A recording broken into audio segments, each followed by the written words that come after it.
Hello, it's Billy Reeves here. Welcome to the Kscope podcast. Thanks for being there. Live and exclusive music from the Pineapple Thief coming up. News of a tour, news of a new podcast. But first, Bruce Soord, the multi-instrumentalist, songwriter and frontman for the Pineapple Thief, has a new solo album out. All This Will Be Yours.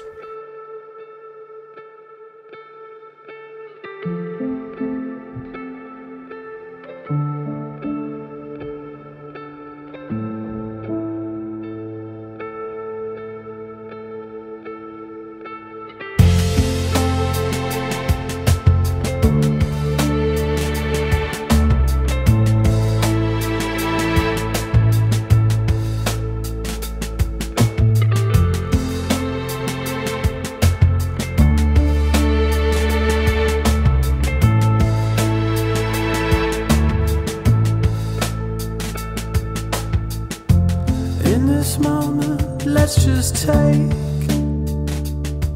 a walk.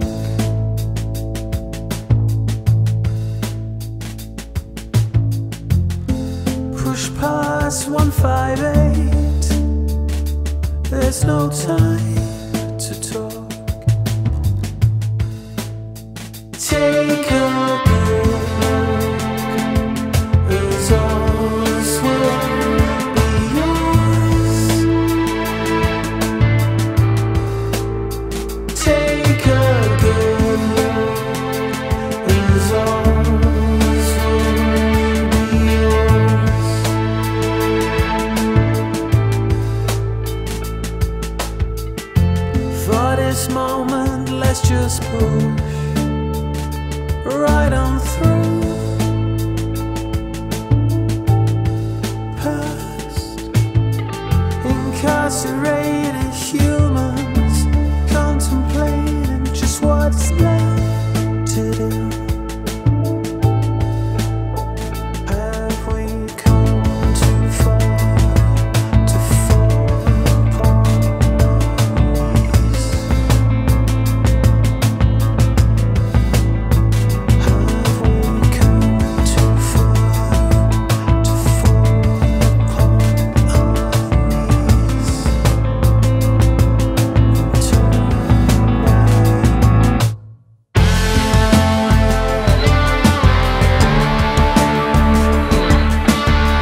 You can see the video for that on the Kscope website. That's Bruce Soord, All This Will Be Yours, from the album of the same name. As Prog Magazine says, he's got the heart of a poet and ears of gold, taking elements from recent musical developments with the Pineapple Thief and an ambition to experiment with his own sound. I spoke to Bruce up in his studio.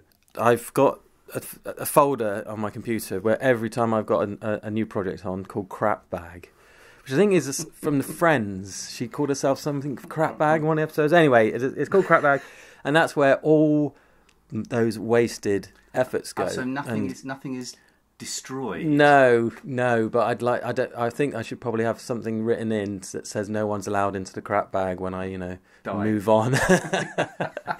Has anything ever made it out of the crap bag? Well, funnily enough, yeah, because quite often you'll spend, sometimes it can be a week.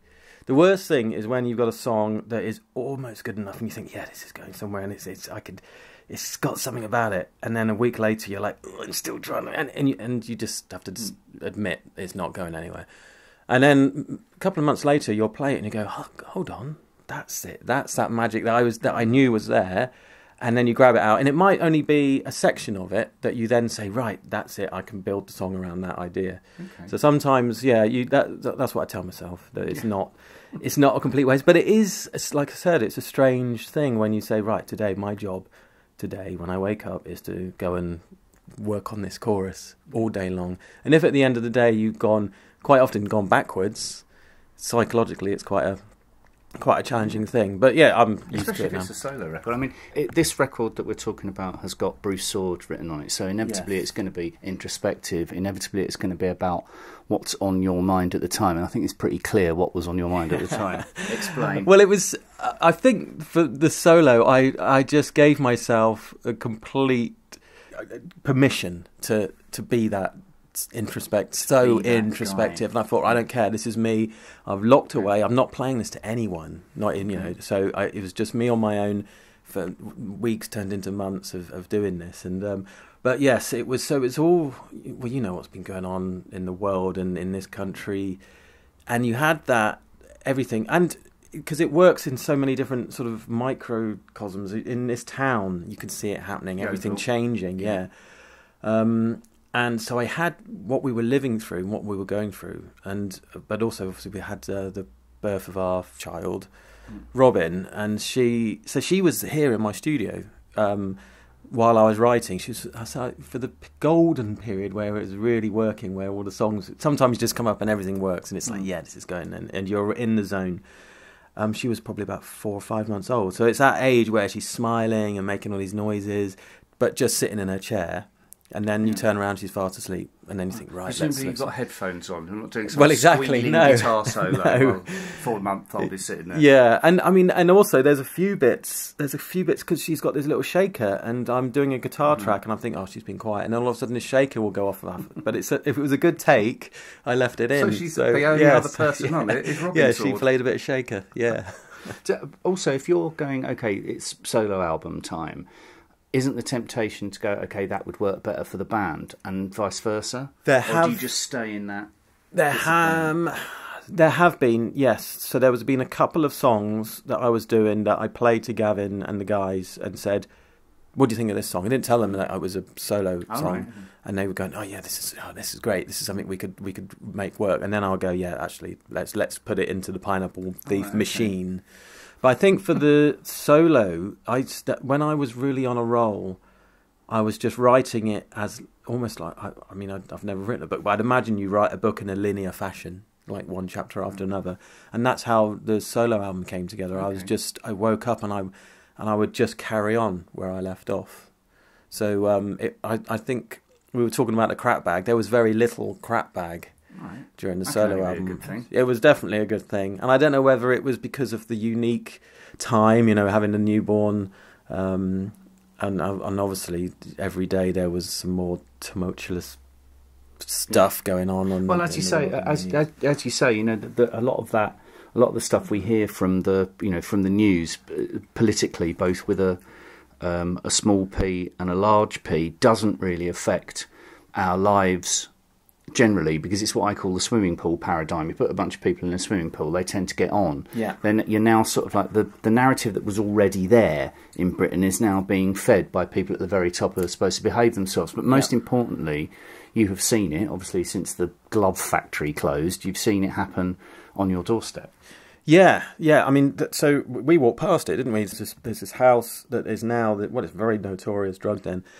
But it was just really sad. I don't look at it and think, oh my God, this is disgusting. I just look at all these people, all those walking dead that go in and out of there. And the guy who owns the house, who is, when we, 10 years ago, he was a lovely guy, and now he's barely, you can barely walk. And so I had that juxtaposed with walking around with my newborn. He was smiling, looking around everywhere going, everything was amazing for this child. Yeah.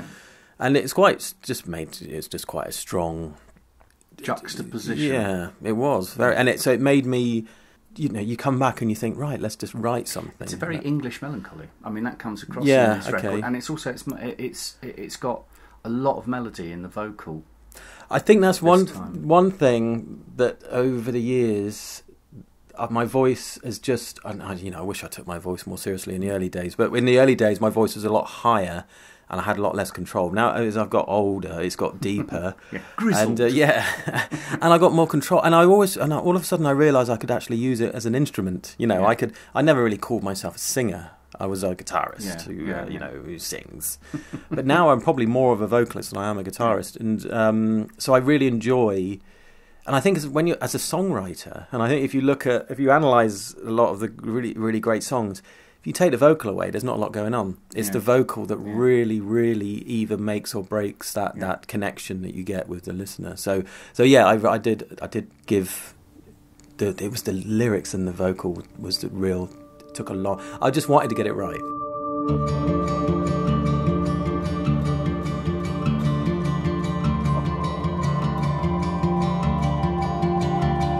The new day lights up your eyes and keeping its secrets at bay. I hold you to the glass while tracing silhouettes as they tumble down and fold. Move forward at all costs. I'm already mourning your loss. All I can see is you swept away from me and clutching the secrets I know. Move forward at all costs. We move forward at all costs. Protection at all costs. I'm already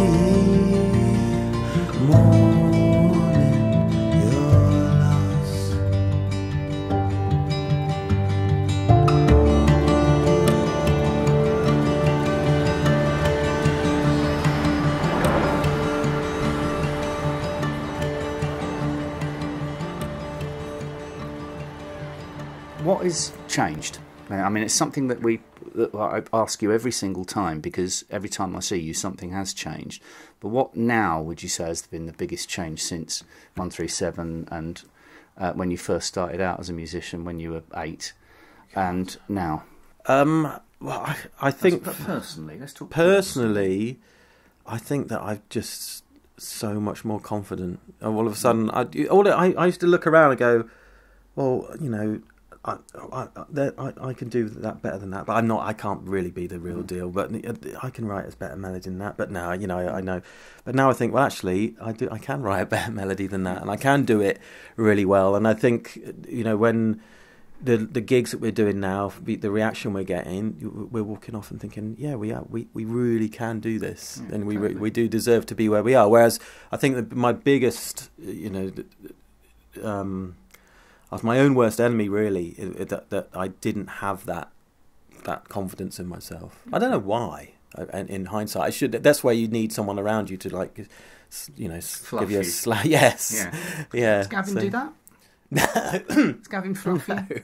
No, because Gav is the most miserable bastard. We come off stage, right? We're all really so happy to hear that. We're so happy. Can we come? God, that gig was great. He says, "Yeah, Bruce, it sounded like $100." And I go, all green and wrinkly. Your fans, I mean, that's a lot of the reason that we're sitting here, and you can make solo records. Yes. Kscope's patronage, but there is loyal fans. Yes. Are there people like Anathema fans or Wilson fans that have got a little bit of a problem with things changing? Because I know a lot of people likes their groups to be the same, be the old stuff. Yeah, they definitely have. Give a shit. Well, I have taken myself away from getting really close up with, like, if you spend too much time reading what people's YouTube especially is a bear pit, as in, like, the Parliament, and so I just don't go there. But my wife takes great pleasure in going online and saying, "Hey Bruce, look what someone's saying about you now." It's like, takes a screenshot.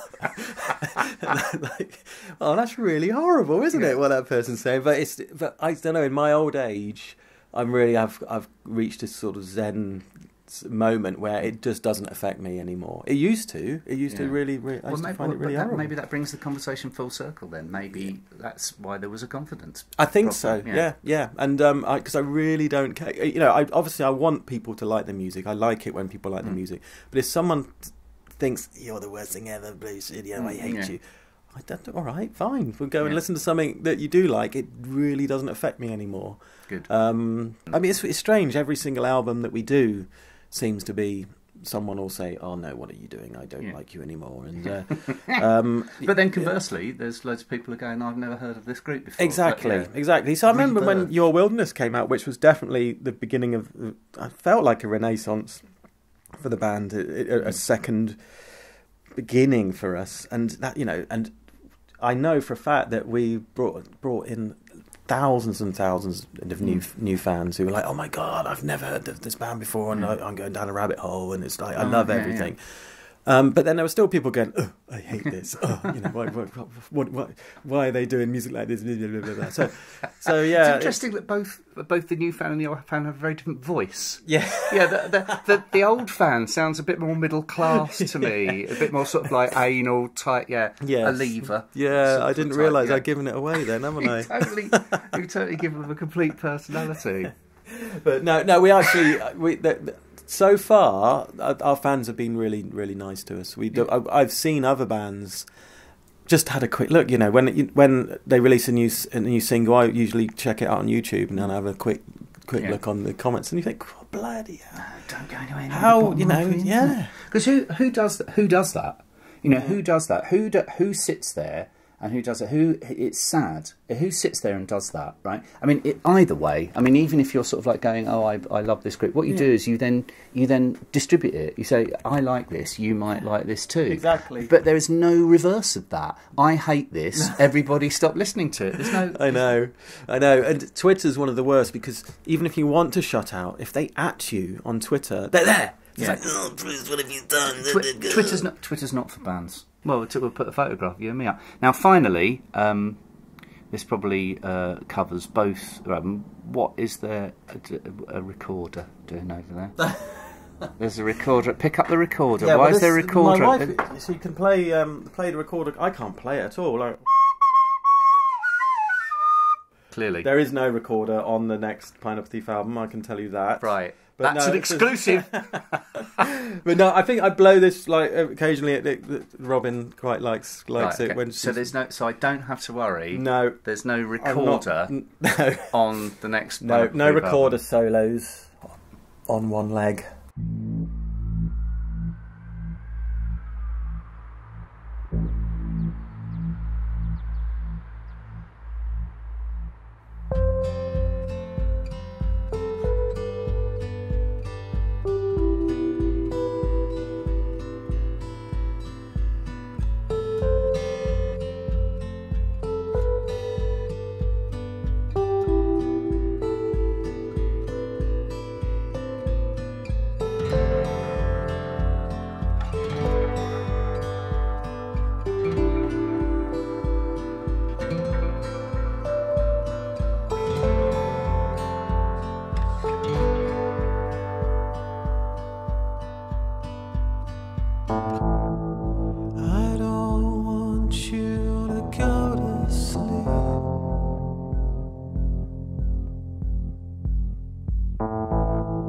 There's too much to find, too cold, too deep. We built a cold ocean, submerged apart. A cold ocean to lose our hearts. You hear the voices call.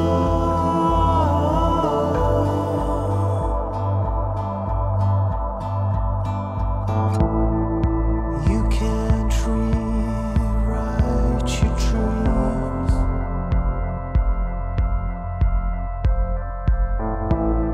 Or renegotiate your terms. This is our ocean now, we're living through. This is our ocean for me, with you. You hear the voices call.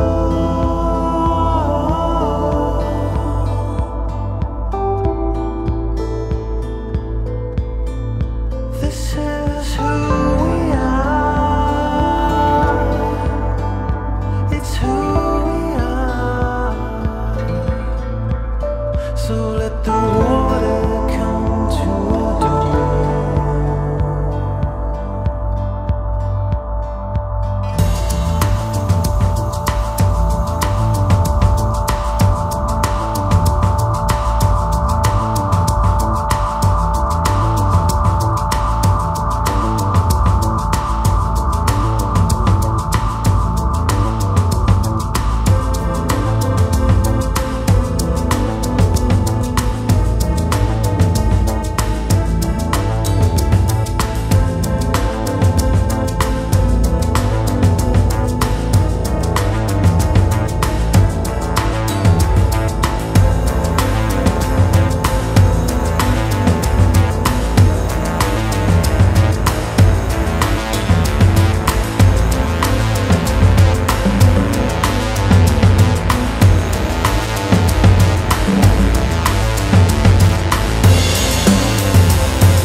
Let go of the door. You can breathe a little more. Breathe. Get away from the door. You hear the voices call.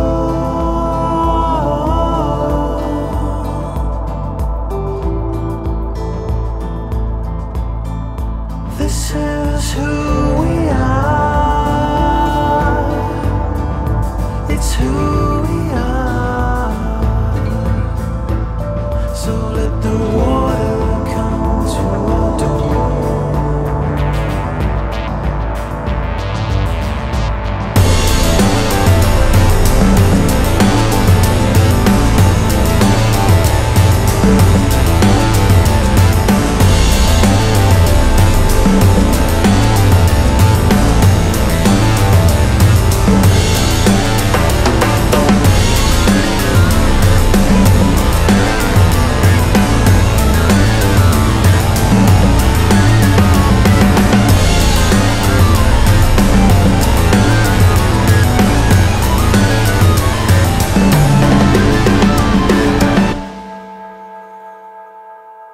You hear the voices, Bruce Soord, and before that you heard The Secrets I Know. All This Will Be Yours, Bruce's second solo album, is out now. Now, Catherine Anne Davies, professionally known as the Anchoress, has launched a podcast series.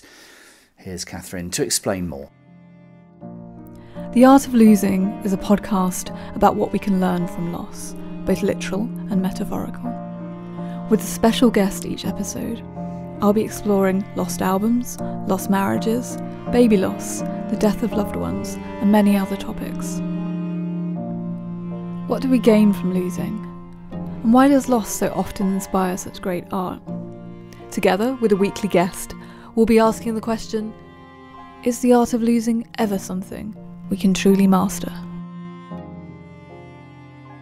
First episode of Catherine Anne Davies' podcast, The Art of Losing, is available to download now from Apple Podcasts or from Spotify, in conversation with songwriter Sophie Daniels, talking about the Liberty's Mother Project, good grieving, and why baby loss is still a feminist issue. Now, it's time to vote in Classic Rock magazine's Best Rock Album of the Decade, because both Anathema's The Optimist and Stephen Wilson's Hand Cannot Erase have been nominated. Vote now.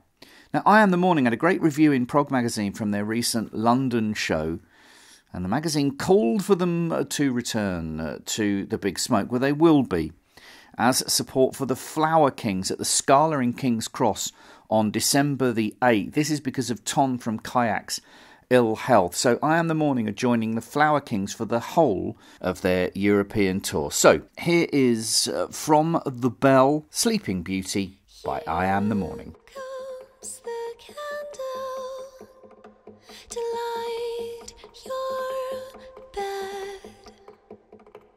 Here comes the chopper to chop off your head. One more time, I repeat, you are mine. Open your chest and see nothing makes your heart beat but mechanisms. Up and down, your chest moves, but have a look around. You're trapped in a glass box, there's a lock and the key is lost. You scream with no sound. So what am I waiting for?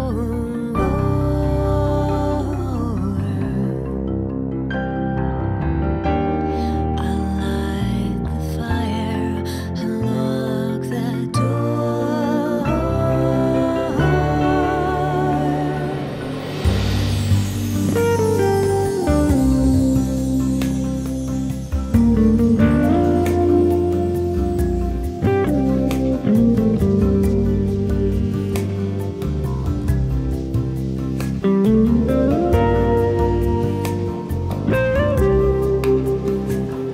So feel the crowd and pretend that you are alive.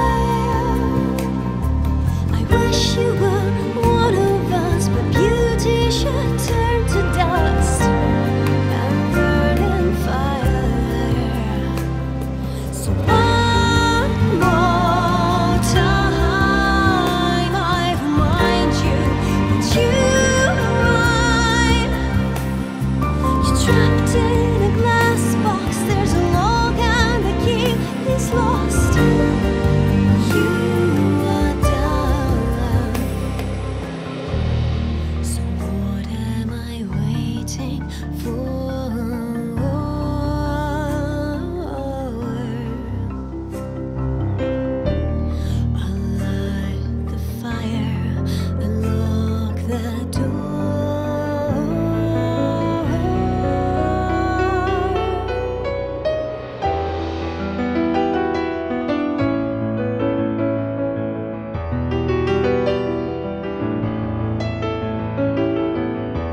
Gleb and Mariana, collectively the award-winning Iamthemorning, and that is entitled Sleeping Beauty. Thanks very much for listening to the Kscope podcast. Do please like it and share it wherever you find it. My thanks to Bruce Soord for being my guest this time round, and Bruce will be our guest next time. This is because the Pineapple Thief have a new concert album coming out, captured during their 16-date European headline tour in September last year.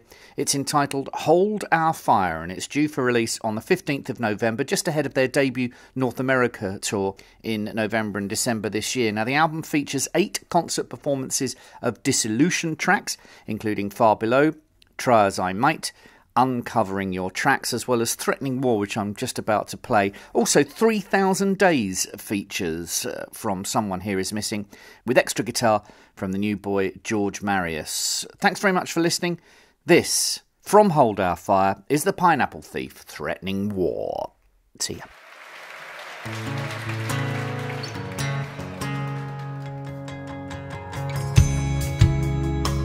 Why don't you know you cannot live before you get to go? You couldn't say how we got this far. You couldn't find a way. You couldn't know you were falling long before you received the blow.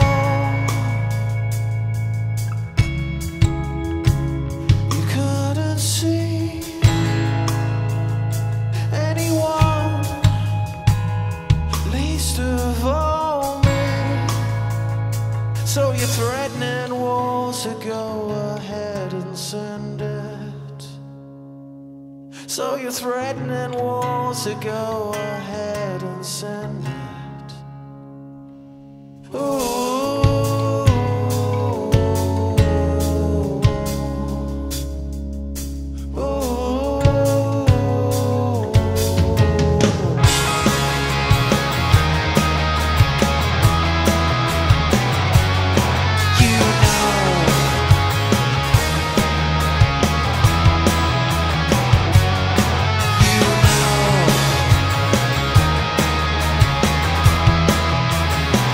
I know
please this hand of mine.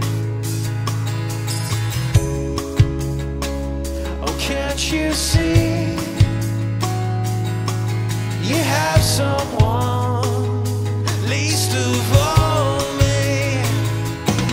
So you're pregnant, want to go ahead and send it. So you're pregnant, want to go ahead and send it.